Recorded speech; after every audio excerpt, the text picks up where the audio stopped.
आजिर एही भिडियोटीरे मु आपनकु शिखेइबी झियो पटेइबा पई वशीकरण विद्या जार प्रयोगरे आपण सुंदरीरु सुंदरी झियोकु मुहूर्तक भितरे पटेई पारिबे।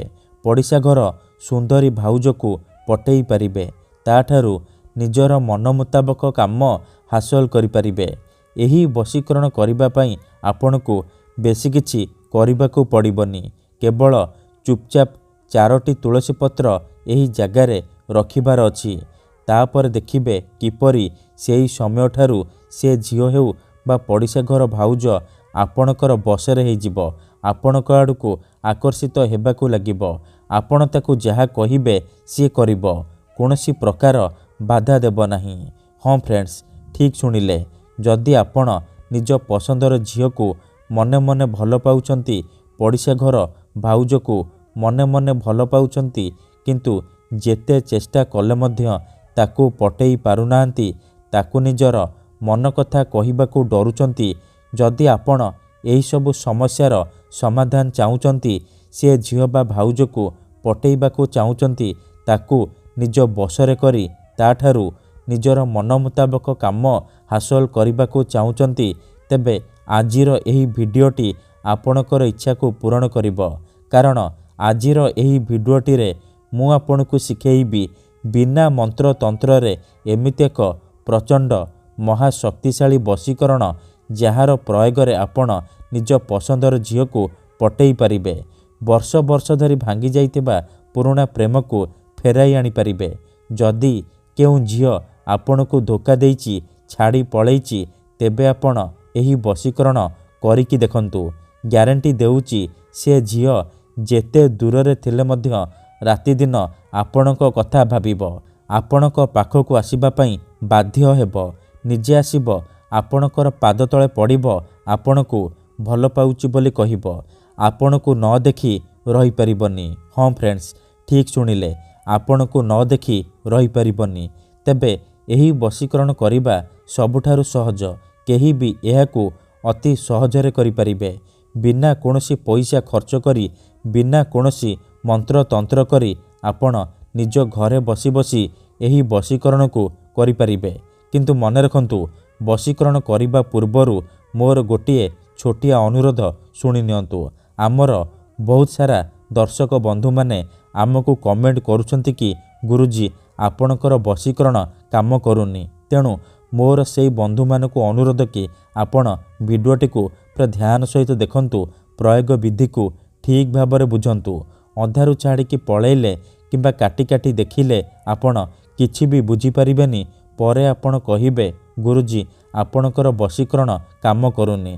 देखंतु, जेउ परे आपण भगवान को मानुचंती, भगवान को ऊपरे विश्वास रखिचंती, निजर सबु दुख कष्ट असुविधा भगवान को जणाउचंती, जदि से असुविधार समाधान न हैला तार माने नुहे कि भगवान नाहांती।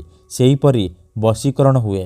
तंत्र मंत्र जंत्र काम करे, किंतु एहाकु आपणकु सिद्ध करिबाकु पड़िबो। प्रयोग विधि को ठीक भाबरे करिबाकु पड़िबो। तेबे जाई मु आपणकु ग्यारंटी देउची आपण मात्र गोटिए थररे सफल हेबे। जदि गोटिए थररे सफल हेउनांती, द्वितीय थर चेष्टा करंतु, निहाती भाबे सफल हेबे। मने रखंतु, मंत्र तंत्र जंत्र वशीकरण ये एमिति सेमिति काम करेनी। मनरे संपूर्ण विश्वास निष्ठा आउ एकाग्रतार सहित आपणकु एही वशीकरण करिबाकु पड़िबो। तेबे जाई मु आपणकु ग्यारंटी देउची आपण मात्र गोटिए थररे सफल हेबे। 100 रु 100% सफल हेबे। आउ गोटिए कथा मने रखंतु, आमर एमिति बहुत सारा दर्शक बंधु माने अचंती जेउ माने आमको कमेंट करूचंती कि गुरुजी आपण आमर काम करि दियंतु। आपण जेते पैसा मागिबे आमे देबु। हजार हजार टंका जाचुचंती।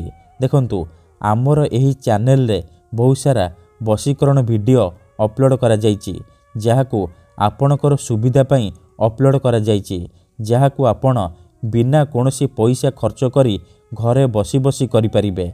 तेबे आपण पैसा कोन पई खर्च करिबे?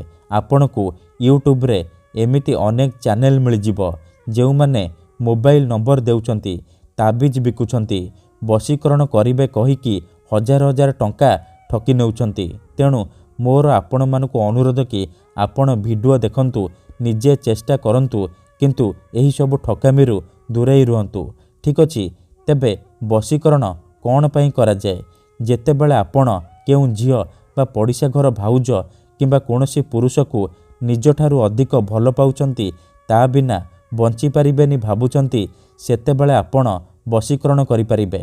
କିମ୍ବା ଯଦି କେଉଁ ଲୋକ ବିନା କାରଣରେ ଆପଣଙ୍କୁ ହଇରାଣ କରୁଛି, ଆପଣଙ୍କ ଘର ପରିବାର ଉପରେ ଖରାପ ନଜର ପକାଉଛି, ତେବେ ଏହିସବୁ ସମସ୍ୟାର ସମାଧାନ କରିବା ନିହାତି ଦରକାର। କାହିଁକି ନା କେତେଥର ଏମିତି ହେଇଥାଏ କି ଆମର ଶତ୍ରୁ ଆମଠାରୁ ପଇସାରେ ଆଉ ଶକ୍ତିରେ ବଳବାନ ହେଇଥାଏ, ଆଉ ଆମେ ଚାହିଁକି ବି ତା'ର କିଛି କରିପାରୁନାହୁଁ। ଏହିପରି ପରିସ୍ଥିତିରେ ଆପଣ ବଶୀକରଣ କରିପାରିବେ, ବଶୀକରଣର ସାହାଯ୍ୟ ନେଇପାରିବେ। ଏଥିପାଇଁ ଆମର ତନ୍ତ୍ରଶାସ୍ତ୍ରରୁ ଆଜି ମୁଁ ଆପଣଙ୍କ ପାଇଁ ଏମିତି ଏକ ପ୍ରଚଣ୍ଡ ମହାଶକ୍ତିଶାଳୀ ସହଜ ବଶୀକରଣ ନେଇ ଆସିଛି। ଯଦି ଆପଣ ଏହାକୁ ସିଦ୍ଧ କରିଦେଲେ, ମୁଁ ଆପଣଙ୍କୁ ଯେମିତି ଶିଖେଇବି ଆପଣ ଠିକ୍ ସେହିପରି କରିଦେଲେ, ତେବେ ମୁଁ ଆପଣଙ୍କୁ ଗ୍ୟାରେଣ୍ଟି ଦେଉଛି ଆପଣ ଯାହାକୁ ଚାହିଁବେ ତାକୁ ଅତି ସହଜରେ ନିଜର ଗୁଲାମ କରିପାରିବେ, ମୁହୂର୍ତ୍ତକ ଭିତରେ ନିଜ ବଶରେ କରିପାରିବେ। ଆପଣ ପସନ୍ଦ କରୁଥିବା ସେଇ ଝିଅ ବା ଭାଉଜକୁ ପଟେଇ ପାରିବେ, ତାଠାରୁ କିଛି ବି କାମ ହାସଲ କରିପାରିବେ। ତେଣୁ ମୋର ଆପଣମାନଙ୍କୁ ଅନୁରୋଧ କି ମନରେ କୌଣସି ଖରାପ ଉଦ୍ଦେଶ୍ୟ କିମ୍ବା କୌଣସି ଖରାପ କାମ ପାଇଁ ଆପଣ ଏହି ବଶୀକରଣକୁ ପ୍ରୟୋଗ କରିବେନି। ଯଦି ଆପଣ ସତରେ ସେ ଝିଅକୁ ଭଲ ପାଉଛନ୍ତି, ତେବେ ଆପଣ ଏହି ବଶୀକରଣକୁ ପ୍ରୟୋଗ କରିବେ। କାହିଁକି ନା ମାତ୍ର ଥରେ ବଶୀକରଣ ହେବା ପରେ ସେ ଝିଅ ହେଉ ବା ବିବାହିତା ଭାଉଜ ସାରା ଜୀବନ ପାଇଁ ଆପଣଙ୍କର ଗୁଲାମୀ କରିବ, ଆପଣଙ୍କର ଇସାରାରେ ନାଚିବ। ଆପଣ ତାକୁ ଯାହା କହିବେ, ଯେମିତି କହିବେ ସିଏ କରିବ, କୌଣସି ପ୍ରକାର ବାଧା ଦେବ ନାହିଁ। ତେଣୁ ଯଦି ଆପଣ ଏହି ବଶୀକରଣ କରିବାକୁ ଚାହୁଁଛନ୍ତି, ସେ ଝିଅ ବା ମହିଳାକୁ ପଟେଇବାକୁ ଚାହୁଁଛନ୍ତି, ତାଠାରୁ ନିଜର ମନ ଚାହୁଁଥିବା କାମ ହାସଲ କରିବାକୁ ଚାହୁଁଛନ୍ତି, ତେଣୁ ମୋର ଆପଣମାନଙ୍କୁ ଅନୁରୋଧ କି ଆପଣ ଭିଡ଼ିଓଟିକୁ ମୂଳରୁ ଶେଷ ପର୍ଯ୍ୟନ୍ତ ପୁରା ଧ୍ୟାନ ସହିତ ଦେଖିବେ। ତେବେ ଯାଇକି ଆପଣ ସମ୍ପୂର୍ଣ୍ଣ ପ୍ରୟୋଗ ବିଧି ଜାଣିପାରିବେ।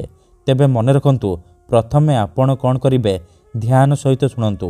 ଶୁକ୍ଳ ପକ୍ଷର ଶୁକ୍ରବାର ଦିନ ରାତିରେ ଶୋଇବା ପୂର୍ବରୁ ଗାଧେଇ ସଫା ବସ୍ତ୍ର ପିନ୍ଧିକି ଆପଣ 4ଟି ତୁଳସୀ ପତ୍ର, ଖଣ୍ଡିଏ ହଳଦିଆ କପଡ଼ା, 4ଟି ଅରୁଆ ଚାଉଳ, ଅଳ୍ପ ଟିକେ ଲାଲ ସିନ୍ଦୁର, ସାଧା କାଗଜ ଆଉ କଳା କଲମ ଆଣିବେ। ତାପରେ ଏହିସବୁ ସାମଗ୍ରୀକୁ ନେଇକି କୌଣସି ଏକ ଜାଗାରେ ଆସନ ପକେଇକି ଦକ୍ଷିଣ ଦିଗକୁ ମୁହଁ କରିକି ବସି ପଡ଼ିବେ, ଯେଉଁଠାରେ ଆପଣଙ୍କୁ କେହି ଦେଖିବେନି କିମ୍ବା ଅଧାରୁ ଡାକିବେନି। ତାପରେ ଯେଉଁ ଝିଅ ବା ମହିଳାକୁ ଆପଣ ପଟେଇବାକୁ ଚାହୁଁଛନ୍ତି, ତାକୁ ମନେ ମନେ ଭାବିବେ, ତାର ମୁହଁକୁ ନିଜ ମନରେ ଭାବିବେ। ତାପରେ ହଳଦିଆ କପଡ଼ାକୁ ନିଜର ସାମ୍ନାରେ ରଖିବେ, ଆଉ ତା ଉପରେ 4ଟି ତୁଳସୀ ପତ୍ର ରଖିଦେବେ। 4ଟି ତୁଳସୀ ପତ୍ର ଉପରେ 4ଟି ଅରୁଆ ଚାଉଳ ରଖିଦେବେ, ଆଉ ତା ଉପରେ ଅଳ୍ପ ଟିକେ ଟିକେ ଲାଲ ସିନ୍ଦୁର ପକାଇଦେବେ। ଏତିକି କରିସାରିବା ପରେ ଆପଣ ଯେଉଁ କାଗଜ ଆଣିଛନ୍ତି, ସେ କାଗଜରେ ସେଇ ଝିଅ ବା ମହିଳାର ନାମ ଲେଖିବେ, ଯାହାକୁ ଆପଣ ନିଜ ବଶରେ କରିବାକୁ ଚାହୁଁଛନ୍ତି। କାଗଜରେ ଝିଅ ବା ମହିଳାର ନାମ ଲେଖିସାରିବା ପରେ ସେ କାଗଜକୁ ଭଲ ଭାବରେ ମୋଡ଼ିକି ସେ ହଳଦିଆ କପଡ଼ା ଉପରେ ରଖିଦେବେ। ତାପରେ ସେ ହଳଦିଆ କପଡ଼ାକୁ 3ଟି ଗଣ୍ଠି ପକେଇକି ବାନ୍ଧିଦେବେ। ସେ ଯେଉଁ ପୁଟୁଳିଟି ହେଇଯିବ, ସେ ପୁଟୁଳିକୁ ଆପଣ 2 ହାତରେ ବନ୍ଦ କରିକି ରଖିବେ।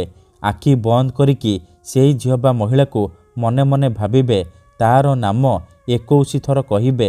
ତାପରେ ସେ ପୁଟୁଳିରେ ଗୋଟିଏ ଥର ଫୁଙ୍କିଦେବେ। ଏତିକି କରିସାରିବା ପରେ ସେ ପୁଟୁଳିକୁ ନେଇକି ଯେଉଁ ଝିଅ ବା ମହିଳାକୁ ଆପଣ ବଶରେ କରିବାକୁ ଚାହୁଁଛନ୍ତି, ତା ଘରର ମୁଖ୍ୟ ଦ୍ୱାର ବା ମୁଖ୍ୟ ଗେଟ୍ ପାଖରେ ଆପଣ ରଖିଦେଇ ଚୁପଚାପ ଘରକୁ ଫେରି ଆସିବେ। ଏତିକି କରିକି ଦେଖନ୍ତୁ, ଗ୍ୟାରେଣ୍ଟି ଦେଉଛି ସେ ଝିଅ ହେଉ ବା ପଡ଼ିଶା ଘର ଭାଉଜ ଆପଣଙ୍କର ବଶରେ ହେଇଯିବ। ଯାହା ଚାହିଁବେ ତାହା କରିବ। ଧନ୍ୟବାଦ।